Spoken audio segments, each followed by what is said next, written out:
இப்ப நான் ஆரம்பிக்கலாமா?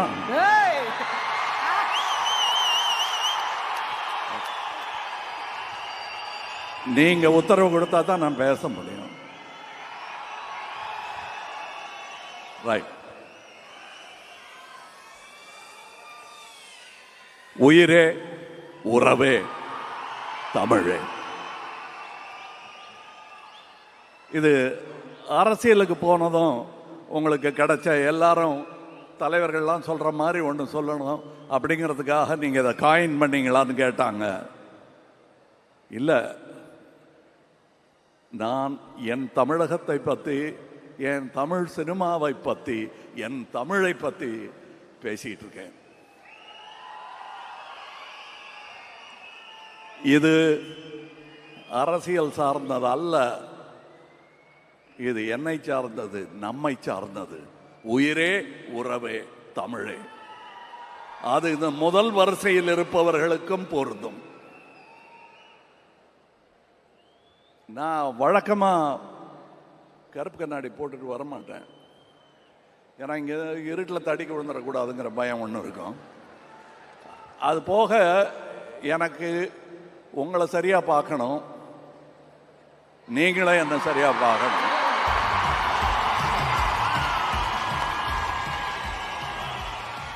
ஆனால் ஏன் இதை போட்டிருக்கேன்னா, மறுபடி வித் யுவர் பெர்மிஷன் போட்டுக்கிறேன்.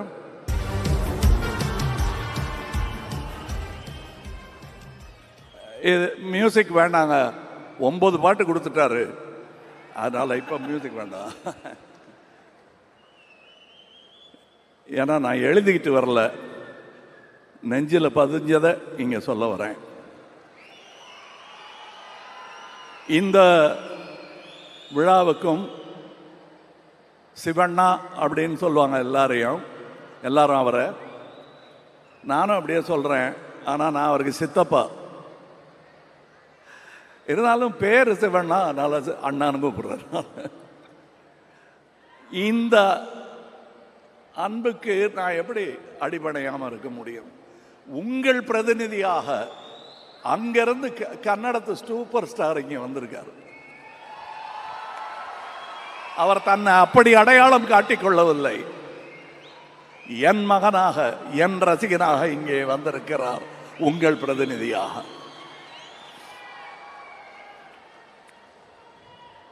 என்னை பார்க்க ஷூட்டிங்கில் சின்ன பசங்களா மீச முளைக்காம வந்தவங்கெல்லாம் இன்னைக்கு பேரம்பேத்தியோடு இருக்காங்க.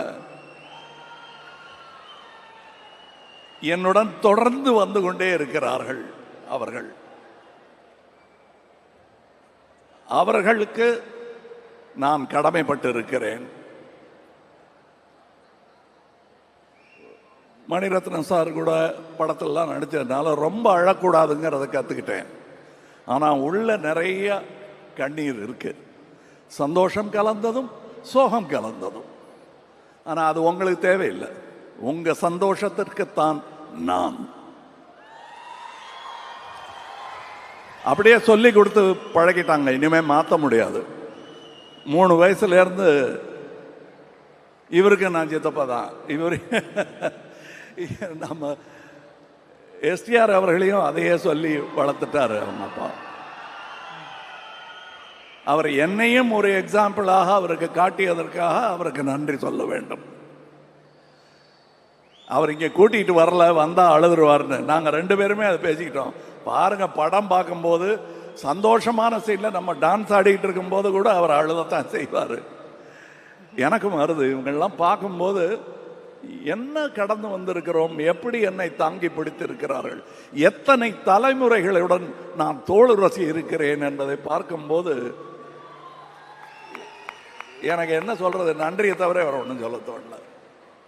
இந்த தக் லைஃப்கான வெற்றி ஆகப்போவதற்கான காரணம் முன்வரிசையில் அமர்ந்திருக்கும் இந்த தக்குகளும் அரங்கத்தையே நிறைத்திருக்கும் அந்த தக்குகளும் சேர்ந்துதான்.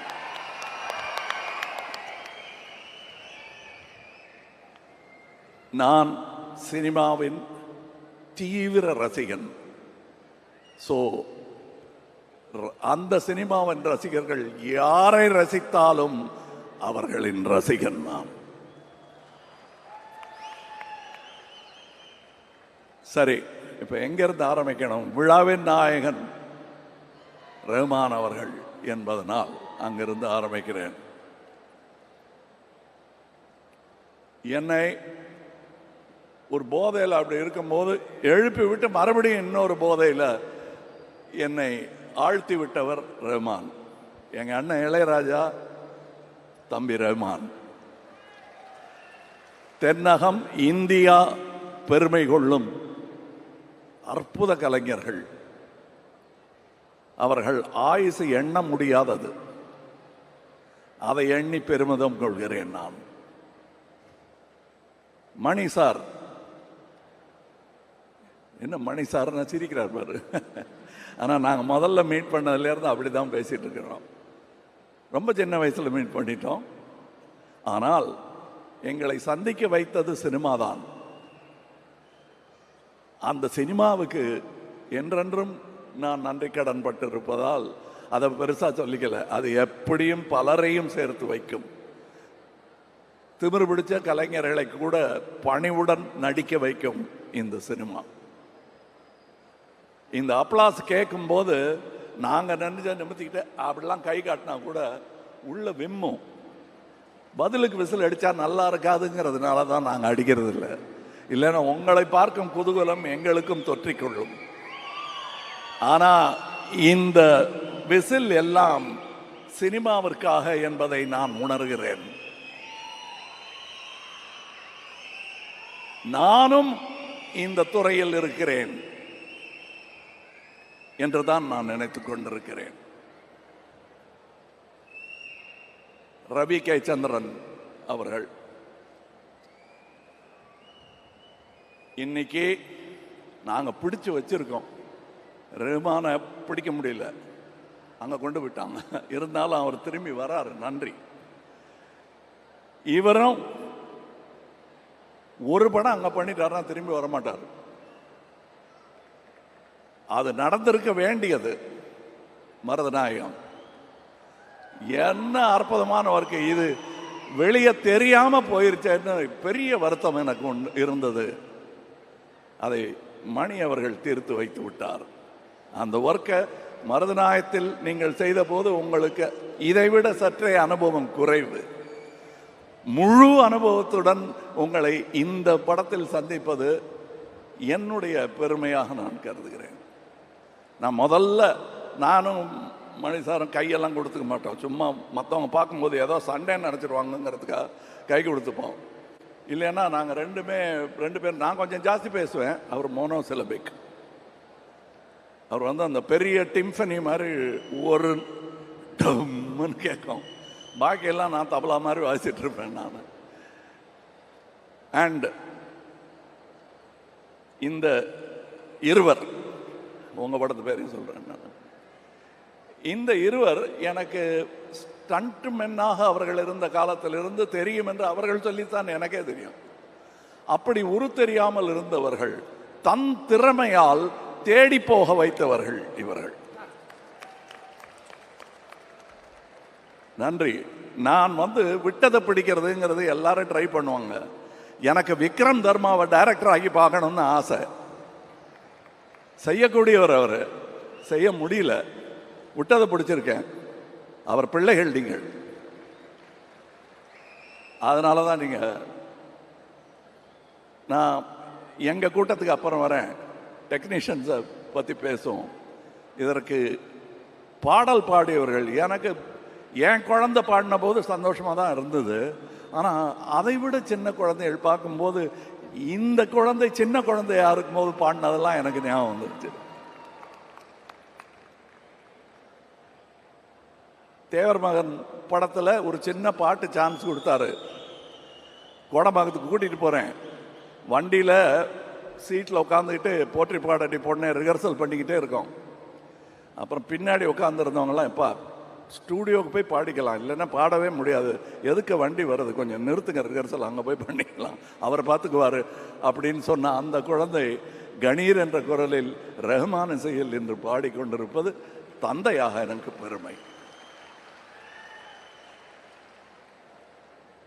நான் உதிர்த்த உயிர். அதை பார்க்கும்போது எனக்கு உள்ளம் நெகிழாமல் இருக்காது. இன்னொரு பொண்ணு இங்கே உட்காந்துருக்கு, ஹாசினி.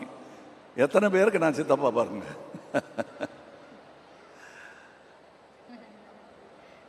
சிவா, அவர் என் சிவமும் அவர் சிவமும். இன்னும் நிறைய பேர் இருக்காங்க. டெக்னீஷியன்ஸை பற்றி சொல்லி ஆகணும். எத்தனை பேர் இங்கே முன்வரிசையில் இருக்கிறது போக உங்கள் முன் வராமல் பின்னாடியிலிருந்து இயங்கிட்டு இருக்கிற இந்த துணை இயக்குநர்கள்லேருந்து சவுண்ட், இந்த அஞ்சலி படத்தில் ஆடின குழந்தைகள்லாம் இன்னைக்கு சவுண்ட் இன்ஜினியராக வந்திருப்பான். நான் சும்மா விளையாட்டுக்கு ஒரு படத்தில் சொன்னேன், சதி லீலாவதிங்கிற படத்தில் என்னை தாண்டி குதிச்சு ஓடுவார். அப்போ பெரிய இன்ஜினியராக வருவாங்க போல் இருக்கு அப்படின்பேன் நான். வந்துட்டாரு. அது டயலாக் வாழ்த்தா மாறிடுச்சு. வாழ்க. இன்னும் நிறைய நடிகர்கள் இவங்க முதல்ல வரும்போது இன்ட்ரடியூஸ் பண்ணி தான் இவங்க பேரெல்லாம் எனக்கு தெரியும், பார்த்துருப்பேன். ஏன்னா படத்தை நடுவில் பார்த்துட்டு இருப்போம், ஓரத்தில் பார்க்க மாட்டோம் நம்ம. ஆனால் நான் பார்ப்பேன். இவங்கெல்லாம் பண்ணியிருக்கிற பர்ஃபார்மன்ஸ் பாருங்க. இங்கே இந்த படத்தின் மூலம் நட்சத்திரமாக போபவர்கள் இன்னும் நிறைய பேர் இருக்கிறார்கள். தம்பி எஸ்டிஆர் போக போகும் தூரம் எனக்கு தெரிகிறது, உங்களுக்கு புரிகிறது. உங்களுக்கு கடமை இருக்கிறது. இந்த கூட்டத்தை வழிநடத்தும் தலைவன் நீங்கள். அந்த ரெஸ்பான்சிபிலிட்டியோட நீங்க இனிமே நடந்துக்குவீர்கள். ஏற்கனவே அப்படித்தான் இருக்கீங்க, இன்னும் கூடி இருக்கு உங்களுக்கு. அது சுமை அல்ல, சுகம். அனுபவிங்க. அதை பார்த்து நானும் அனுபவிப்பேன்.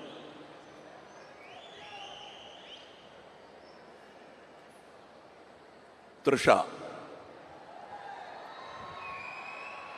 அவர்கள் அழகு அப்படின்னு அடிக்கடி சொல்றாங்க. அதெல்லாம் யாருக்கு வேணா தெரியும். ஆனால் கிட்ட நெருங்கி போனாதான் உள்ள எவ்வளோ அழகா இருக்காங்க அவங்க.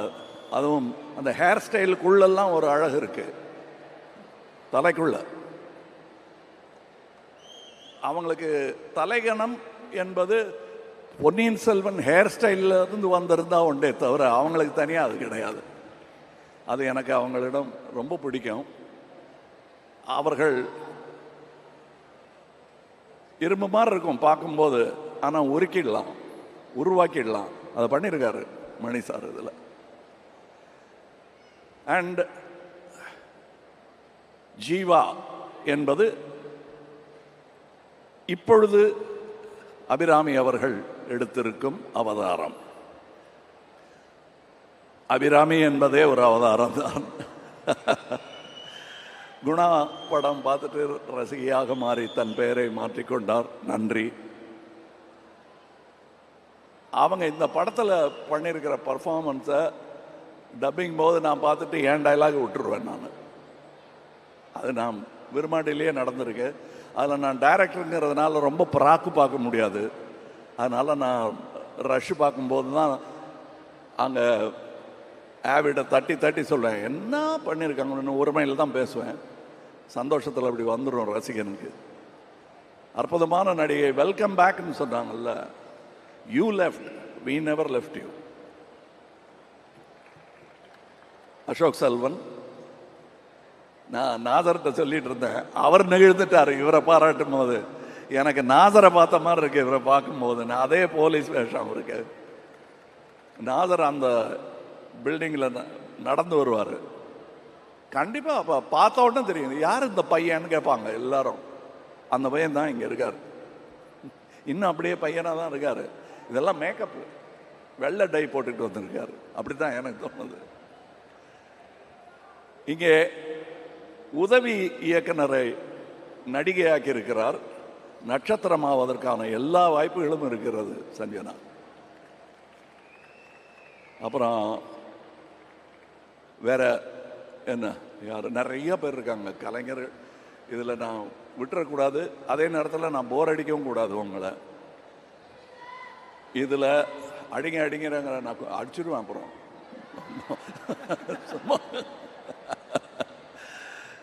இல்லை, இது ரொம்ப சந்தோஷமா இருக்கு. ஏன்னா நான் இந்த சந்தோஷ தருணங்கள்ங்கிறது வந்து சினிமா பார்க்கும்போது இருக்கும், எடுக்கும்போது அவ்வளோ இருக்காது. அதுவும் நான் 200 சொச்சம் சினிமாக்கள் நடிச்சிருக்கேன். அதில் நான் படம் எடுக்க வரும்போது எனக்கு ஏற்பட்ட கஷ்டங்கள் நிறைய. அந்த கண்ணீர் ஓடையை தாண்டி தாண்டி தான் நான் வந்துட்டு இருக்கணும். அதெல்லாம் நான் மனசில் வச்சுக்கல. ஏன் தெரியுமா? அந்த வன்மங்கள் எல்லாம் எனக்கு கேட்காமல் உங்கள் ஆரவாரம் என்னை தூக்கிவிட்டது, கண்ணீர் துடைத்து விட்டது என்பதுதான் உண்மை. அதுவும் என்ன மாதிரி ரசிகர்கள், என் கூடவே இருந்தவங்க, எனக்கு இவர் ரசிகர் என்றே தெரியாதவர்கள். அசோக் செல்வன் சொன்னார் இல்லையா, எல்டான்ஸ் ரோட் வாசல் நின்ன கூட்டத்தில் நானும் நின்னேன்னு. நான் அவர்களுக்கெல்லாம் எப்படி நன்றி சொல்லுது? அதுக்கு தான் அரசியலுக்கு வந்தேன். புரியுதா உங்களுக்கு? நான் சீஃப் மினிஸ்டர் ஆகிறதுக்காக வரல. எம்எல்ஏ எம்பி எல்லாம் எனக்கு புரியாது. ஆனால் 40 வருஷமா ஒரு எம்எல்ஏ ஒரு தொகுதியில் என்ன பண்ண வேண்டுமோ அதை நாங்கள் தமிழகத்துக்கு மெதுவாக பண்ணிட்டு இருக்கோம். ஏன்னா நாங்கள் தனி மனிதர்கள். இங்கே இருந்து என் கூட உழைத்த தம்பிகள் எல்லாம் இன்று பெரியவர்களாக, பெரிய மனிதர்களாக சமுதாயத்தில் நடந்து கொண்டிருப்பது எனக்கு பெருமை. உங்கள் தம்பிகளும் அப்படி நடக்க வேண்டும், நடக்க வைக்க வேண்டும். எஸ்டிஆர் நாசர் பாய், நாங்கள் வந்து சினிமா தவிர நாங்கள் ஒருவருக்கொருவர் பேசிக்கொண்ட காதல் வசனங்கள் நிறைய. உட்காருங்க, அப்புறம் வந்து கட்டி பிடிச்சிக்கிறோம். என்ன ஆர்வம் சார் அவருக்கு சினிமாவில், தமிழ் மேலே எல்லாமே. நாங்கள் வந்து கலந்து பேசிக்குவோம், கலந்து ஆலோசிப்போம். நான் எங்கள் ஆலோசனை பூரா நீங்கள் எங்கே வீடு வாங்கியிருக்கீங்க, எத்தனை கிரவுண்டுன்னு கேட்டதே கிடையாது. அவரும் கேட்டது கிடையாது, நானும் கேட்டது கிடையாது.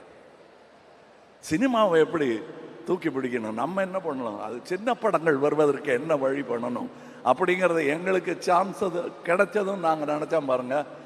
அதுதான் உண்மையான சினிமா ரசிகனின் லட்சணம். அது நான் பல பேரிடத்தில் இங்கே பார்க்கிறேன். பரேட்டே இந்த ஜோஜு யாருன்னு எனக்கு தெரியாது. நான் திடீர்னு எல்லா படத்தையும் பார்த்துட்டு இருப்பேன். இந்த ரெட்டைன்னு ஒரு படம்னு, ரெட்டா, உங்களுக்கு ரெட்டைன்னு சொன்னாதான் தெரியும். ரெட்டா, அதாவது நான் வந்து கிட்டத்தட்ட 30 சொச்சம் டபுள் ரோல் பண்ணியிருப்பேன். ஒன்று மூக்கு வச்சுப்பேன், காது வச்சுப்பேன். மைக்கேல் மதன காமராஜன்ங்கிற படத்தில் மட்டும்தான் ரொம்ப மேக்கப் வித்தியாசம் இல்லாமல் கடைசி காட்சிகளில் எல்லாருக்கும் ஒரே மாதிரி கெட்டப் போட்டுட்டு பண்ணியிருக்கோம். அது ஒன்று தான் நான் பெருமையாக சொல்லிக்கிறேன். ஆனால் தன்னுடைய ஆரம்பகால படத்திலேயே ஒன்றுமே இல்லை, ஒரே போலீஸ் ஸ்டேஷனுக்குள்ளே இருப்பாங்க ரெட்டையர்கள்.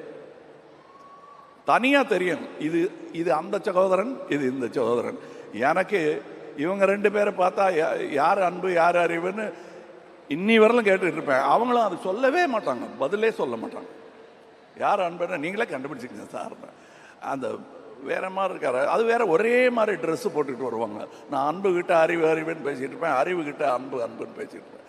2மே எனக்கு பிடிச்ச வார்த்தைகள் தான்ங்கிறதுனால அவங்க கோச்சிக்க மாட்டாங்க தப்பாக பேர் சொன்னா. ஜோஜு, நீங்கள் வந்து நான் பொறாமைப்படும் நடிகர்களில் ஒருவர். நிஜமா புதுசா நடிக்கணும்னு நினைக்கிறவன் பூரா எனக்கு போட்டின்னு நினைக்கிறவன் நான். ஆனா அவங்கள வரவேற்க வேண்டியது என்னுடைய கடமைன்னு நினைக்கிறவன் நான். அந்த கடமையை நாம் அனைவரும் செய்ய வேண்டும். என்ன நடுவில் நான் இதெல்லாம் விட்டுட்டு போயிடலாம், என்னதுக்கு இந்த கஷ்டம் அப்படின்லாம் நினைச்ச போது என்னை இங்கே தங்க வைத்ததே நீங்கள் தான். இப்போ இங்கே இருக்க அடுத்து நிறைய பேரை கொண்டு வந்து இங்கே சேர்த்துடணுங்கிறது மட்டும்தான் என் முனைப்பு. நான் தோள் கொடுக்கும் இந்த சினிமா பல்லக்கில் திறமையானவர்கள் எல்லாரும் ஏறி அமரலாம். இன்னொரு பக்கம் சாஞ்சனா பிடிக்க மணி இருப்பார், ரஹ்மான் இருப்பார், ரவி கே சந்திரன் இருப்பார், நாதர் இங்கே கொஞ்சம் வந்து அதை பின்னாடி பிடிங்கன்னா பிடிப்பாங்க. அவங்களாம் மேலே நிற்கிறவங்க நம்ம குழந்தைகள் என்னங்க அவங்க காலை தூக்கி தலையில் வச்சுக்கிட்டு இருக்கோன்னு வைக்கலாம், தப்பே கிடையாது. நம்ம குழந்தைகள் காலை முத்தம் கொடுக்கறது இல்லையா?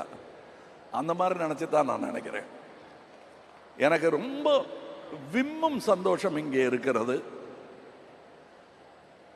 இந்த ராஜ்கமல் நிறுவனம் அப்படிங்கிறத சொல்லும்போது அதில் பின்னாடி எனக்கு பக்கபலமாக முதுக பிடிச்சிக்கிட்டே வந்தது அண்ணன் சந்திரஹாசன் அவர்கள். நான் பண்ணுற எல்லா விதமான கோளாறுகளுக்கும் சிகிச்சை செய்து அதை சரி பண்ணி என்னை கொண்டு வந்து சேர்த்தவர் அவர். ஐயோ அண்ணன் போயிட்டாரேங்கும் போது எனக்கு கிடைத்த தம்பி தான் மகேந்திரன். இது சம்பளம் கொடுத்தா கிடைக்காதுங்க, அதெல்லாம் பத்தாது. இங்கே நான் இப்போது அணிந்திருக்கும் இந்த ட்ரெஸ்ஸிலிருந்து ரங்கராய சக்திவேல் அணிந்திருக்கும் அந்த வித்தியாசமான ஆடையிலிருந்து அதை எனக்கு செய்து கொடுத்த அமிர்தா அவர்களுக்கு வணக்கம், நன்றி. என் பின்னாடி நிறைய பேர் இருக்காங்க, உட்கார். அவங்களுக்கு பின்னாடி ஒரு 4 பேர் இருக்காங்க. அத்தனை பேரையும் சொல்லி கொண்டு இருந்தா இங்கே நேரம் பத்தாது. நாசருக்கு பின்னாடி எப்படி அவங்க இருக்காங்களோ அதை ஒவ்வொரு மேடையிலுமா சொல்லிட்டு இருக்க முடியும். அந்த மாதிரி என் பின்னாடி பல பேர், பல டெக்னீஷியன்கள். இதோட எடிட்டர், அந்த ட்ரைலர் பார்த்தீங்கல்ல, அது இத்தனை மில்லியன் அத்தனை மில்லியன் அந்த கட்ஸுக்காக தான் போயிட்டுருக்கு. மணிசாருக்கும் அதில் பங்கு உண்டு. எனக்கு இன்னும் என்ன ட்ரைலர் கட் பண்ண போகிறாங்கன்னே தெரியாது. எனக்கு ட்ரைலர்லாம் கட் பண்ண பிடிக்கும். ஆனால் அற்புதமான இருவரிடம் நான் அதை விட்டதனால் இப்போ எத்தனை மில்லியன்ஸ் போயிருக்கு. வேற என்ன சொல்லுங்க? அலி ஆப் ஹே யா? Okay okay, sorry sorry, welcome.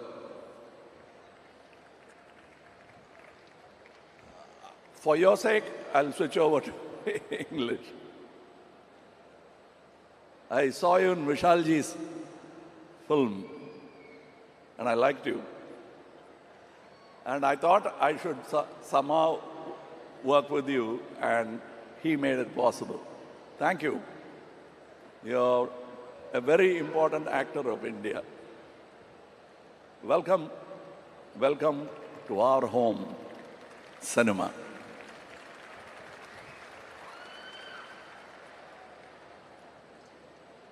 அவர் வரலையா? இல்லை, வரல. மஞ்சுரேக்கர் அவர்கள். அவர் மும்பை எக்ஸ்பிரஸ்லேயே எங்கூட நடிச்சிருக்க வேண்டியவர், அமையலை. பட் இதில் அமைஞ்சிருக்க சும்மா அப்படியே பார்க்கும்போது கொலை நடங்கும் ஒரு கண். அது சாவாலையும் அதே மாதிரி அவர் பிரமாதம் பண்ணியிருப்பார். நான் இன்னும் இவங்க பண்ண பர்ஃபார்மன்ஸை பற்றிலாம் சொல்லலை, ஏன்னா that will be a spoiler. தம்பி எஸ்டிஆர் பண்ணியிருக்கிற அவருடைய நட்சத்திர அந்தஸ்தை பற்றி பேசுகிறத ஒரு பக்கம் ஒதுக்கிட்டு அவர் இதில் பர்ஃபார்ம் பண்ணியிருக்கிற விதத்தை நீங்கள் கண்டு ரசிக்க வேண்டும். நான் ரசித்தேன். நான் பெற்ற இன்பம் நீங்களும் பெறுவீர்கள் என்ற நம்பிக்கை எனக்கு இருக்கிறது. எல்லாரையும் சொல்ல முடியாது, அங்கே வேற ஒரு இடத்துல மிக்சிங் நடந்துட்டு இருக்கு.